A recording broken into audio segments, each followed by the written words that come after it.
ಮನ್ಯಾಗ ಏನು ಇಲ್ರಿ. ಏನ್ ಮಾಡ್ಕೊಡ್ಬೇಕಂತ ಒಂದು ಅರ್ಥ ಆಗ್ಬೋದು ನಮ್ಗೆ. ಗಂಗಾ ನಾ ಹೊರಗೆ ಹೋಗಿ ಯಾವ್ದಾರ ಮನ್ಯಾಗ ಇಸ್ಕೊಂಡ್ ಬರ್ತೈತೆ. ಹೋಗಪ್ಪ ಮುಚ್ಚಿದ ಬಾಗಿಲು ತೆರ್ಲಕ್ ಹೋಗ್ಬೇಡ್ರಿ. ಮುಚ್ಚಿದ ಬಾಗಿಲು ತೆರ್ಲಕ್ ಹೋಗ್ಬೇಡ್ರಿ. ಮನೆಯೊಳಗೆ ಏನೈತೆ ಅದನ್ನ ಮಾಡಿಕೊಡು ನನಗೆ.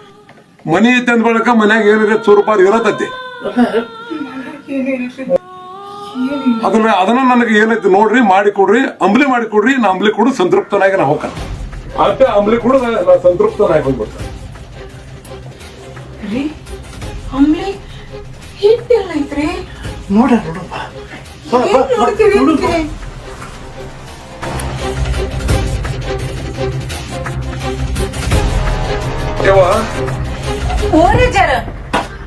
ಸ್ಟೀಲಿನ ಪಾತ್ರೆ ಒಳಗ ಗ್ಯಾಸ್ ಮೇಲೆ ಇಟ್ಟ ನನಗೆ ಅಡಿಗೆ ಮಾಡಿ ಕೊಡ್ಬೇಡ್ರಿವ. ಮಣ್ಣಿನ ಕಟ್ಟಿಗೆ ಒಳಗ ಒಲಿ ಮೇಲೆ ಕಟ್ಟಿಗೆ ಹಚ್ಚಿ ನನಗೆ ಅಂಬ್ಲಿ ಮಾಡಿ ಕೊಡ್ರಿವ. ನನಗೆ ಹ್ಞೂ ರೀ ಸರ್ ಹಂಗಾಗ್ಲಿ.